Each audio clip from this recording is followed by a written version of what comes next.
Aba content creator bose bo mu Rwanda batangiye kumusenga, abandi batangiye kumuramya, baretse ibyo bakoraga ngo barashaka amafaranga y'ubuntu ari gutangwa na Prophet Joshua. Buri kano na buri nguni bari kuvuga ko aba content creator barimo barakora ibyo bintu bivurugurukata mu byondo, bakagitaka, bakiyamburira imyenda, bakambara ubusa, ari ukwitesha agaciro. Barimo General Ben dutengushye. General Ben sinzi ikintu nakubwira. General Ben rwose ndumiwe. General Ben ntari ikintu nakubwira. Ndagukarabye. Oh my God, Jesus. Prophet Joshua agere ku kigero abona ko bamuvuze ku rwego rushimishije, kuko Prophet Joshua arimo aratanga amafaranga ku muntu wakoze video irimo iramuvuga, nibo arimo araguhereza amafaranga. 62% by'abanyarwanda bakoresha internet, ariko ugasanga muri business yawe nta mafoto, nta video, nta website igaragaza ibyo mukora, ndetse na social media zanyu ntizikora neza. None si ubwo mukumva abakiriya bamenya gute? Muri Ineza Image Studio tugufasha kugira ngo business yawe igaragare online mu buryo bwa kinyamwuga. Dukora website zigezweho kandi tukaguha hosting yihuse ituma website yawe ikomeza gukora neza igihe cyose. Si ibyo gusa kandi, kuko kuri website yacu ariyo fastafasta.com uhasanga uburyo tugufasha kuba wakwinjiza amafaranga kuri YouTube, aho tugufasha kujya ku masaha ya monetize ariyo watch time. Tugufasha kandi kubaka channel history mu minsi 7 gusa. Nanone tugura kandi tukagurisha YouTube channel ziri monetize ziteguye kwinjiza amafaranga. Dukora graphic design mu buryo buri professional bituma brand yawe igaragara neza kandi byihuse. Nanone dukora photography na videography biri ku rwego rwo hejuru, byaba ibyamamaza, social media content, ubukwe n'ibindi birori bitandukanye. Akarusho kandi dutanga training mu masomo ya computer, filmmaking ndetse na stage ku bashaka kwiga no kwihugura. Twita kandi tukanafasha abakeneye serivisi zose z'irembo mu buryo bwihuse kandi neza. Biziya zidakomeza guhomba abakiriya. Twandikiye kuri WhatsApp cyangwa se udahamagare kuri 0788 wadusura kandi kuri website yacu ariyo fastafasta.com cyangwa se ukadusura kuri social media zacu.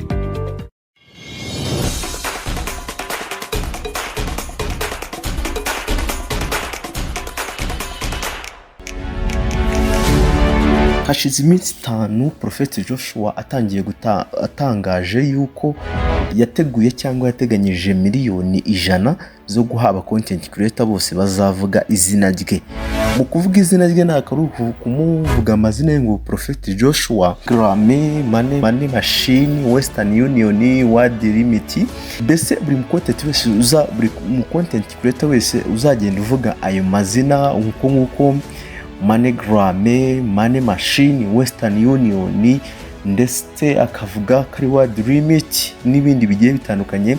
We nuza Prophet Joshua azamuhereza amafaranga 100,000 ako kanya, ariko bitewe nuko yabivuzemo, kuko hari aba content creator cyane abari munsi y'aba followers 100,000 ngo bagiye babikora, niko nagiye mbyumva bagiye bakora izo content ariko birangira ayo mafaranga batayabonye. Bivuze ko rero ngo aba content creator barimo barabasha kuhabwa ayo mafaranga nabangaba basanzwe bakurikirwa cyane bakaba bakurikirwa cyane bafite aba followers igwera ku 100,000 kuzamura. We rero uri munsi y'100,000 kubona ayo mafaranga biri yakugoye cyane cyangwa biranagoranye cyane. Ariko bamwe bari kwibaza ngo amafaranga Prophet Joshua atunze amafaranga Prophet Joshua atunze yayakuye hehe cyangwa ayavana hehe? Ni ibibazo abantu benshi bagiye bibazaho, ko no mu gihe yafungwaga azira gutesha agaciro ifaranga ry'u Rwanda, nabyo babyibajeho bavuga ngo amafaranga Prophet Joshua atunze yayakuye. Abandi bati amafaranga ari guhaba content creator, ari guhereza aba content creator ngo nangaruka bazagiraho cyangwa bazigira bahura nazo.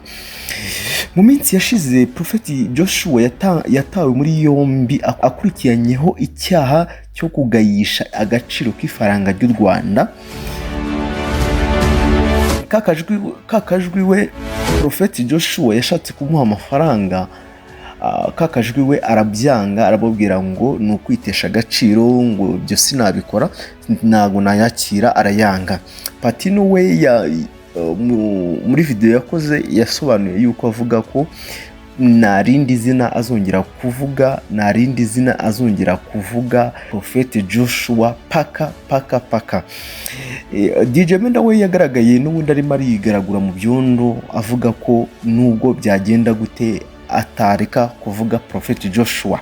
Ikindi nanone muri live yagiye akora, yakoze live kuri TikTok nari kurikiranye cyane ndeba uburyo avuga yuko nubwo hagaragara n'undi umubwira ngo ngenda guha amafaranga ngwino ugire, yabisobanuyeho cyane avuga ko nge rwose yaravuze ngo nge nta kibazo, nge nubwo mfite ibisebe byaneye kubera kwigaragura mu byo ndimo ndavuga Prophet Joshua nabwo naza nkigaraguramo ariko ukama ayo mafaranga. Ese Prophet Joshua nakomeza gutanga aya mafaranga bamwe bari buze kubisariramo bahinduka basazi kubera kwiruka ku musozi bari gushaka ayo mafaranga, kuko bari kuvuga ngo tumaze igihe kirekire n'ubundi dukora content zitinjiza. Ariko izo si nuza si ikibazo cya Prophet, ahubwo nuko ari aba content creator baba batararebye kure ngo bashe kumenya ngo ko nuza TikTok turakoresha nizihe zinjizamo amafaranga nizihe. Niyo mpamvu nakubwiye ngo we waje kuri na YouTube channel yanjye ndagusa kugira ngo ujye uyikurikirana kuko uzakura ubumenyi bwinshi cyane. Ese kuko niba umu content creator ukurikirwa n'ibihumbi ijana, umu content creator ukurikirwa n'ibihumbi ijana kuri TikTok yajya gusabiriza amafaranga 100,000, ese izi mbuga ntago zimuhema? Cyane nawe wabyibaza ukibaza ngo niba ndamubona akurikirwa n'abafollowers 100,000, abo bantu ashyiraho video ikarebwa n'ibihumbi 50 kuzamura arebwa n'ibihumbi 100 binarenga, ese izi TikTok ntago zihemba? Ego murasanzwe mubizi yuko u Rwanda ruri muri process yo kudusabira monetization kugira ngo natwe tuzabuhabwe monetize hano mu Rwanda kuri cyane kuri TikTok, Instagram ndetse n'izindi. Yego ariko ndetse na YouTube mu gihe rero itaraza hari aba content creator basanzwe babizi yuko ushobora guhembwa ariko ukaba ukoresha TikTok zijyanye na TikTok International. Rero aba content creator basanzwe, niba umu content creator ushobora kuba ufite ibihumbi 100 by'abafollowers akajya gusabiriza amafaranga ibihumbi 100, bivuze ko TikTok ye ni TikTok isanzwe y'inyarwanda, kuko nago yaba hembwa amafaranga arenga amadolari 300-500 ngajye gusabiriza amafaranga ibihumbi 100 y'amanyarwanda. Ni ikibazo cyane rero, bivuze ngo umu content creator abasanzwe akoresha TikTok isanzwe y'inyarwanda. Rero nakugira inama nawe niba ukoresha izo TikTok zisanzwe, kuko zizakuviramo ikibazo, urumva ni ubukene biba bikabije cyane, urumva kuko iyo ukora content ubukeneye microphone, telefone, ukeneye gushutinga n'ibindi bintu bigiye bitandukanye, kandi ibyo bintu byose ni amafaranga aba azagenda agenda asabwa. Rero mu gihe rero ukora kuri izi mbuga nkoranyambaga zose ukaba udahembwa, ni ikibazo cyane. Rero niyo mpamvu mubwira ngo ukwiye guhumuka ku maso ukamenya aho ukwiye kumenya ibyiza biri. Nakugira inama yo gushaka uburyo wabonamo TikTok International mu gihe tugitegereje yuko mu Rwanda naho twe badukorera monetization cyangwa batuzaniramo monetization. Bizaba ari byiza cyane, ariko mu gihe itaraza nakugira inama yuko wareka gukoresha TikTok zisanzwe na ugashaka TikTok International.